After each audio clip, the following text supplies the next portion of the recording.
প্রবাসীদের কল্যাণে আবারও ফুলে ফেঁপে উঠছে দেশের রিজার্ভ। বৈদেশিক চাপের মুখেও ক্রমবর্ধমান বৈদেশিক মুদ্রার প্রবাহ। তাই বর্তমানে দেশের মোট বৈদেশিক মুদ্রার রিজার্ভের পরিমাণ দাঁড়িয়েছে $25.44 বিলিয়ন।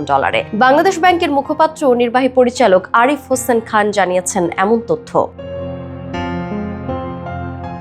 কেন্দ্রীয় ব্যাংকের সবশেষ তথ্য বলছে, চলতি মাসের 27 তারিখ পর্যন্ত দেশের গ্রস রিজার্ভের পরিমাণ $25,440.88 মিলিয়ন বা $2,544,8,80,000। তবে আন্তর্জাতিক মুদ্রা তহবিল IMF এর হিসাব পদ্ধতি বলছে, রিজার্ভ এখন $20,296.93 মিলিয়ন বা $2,029,69,30,000 মার্কিন ডলার।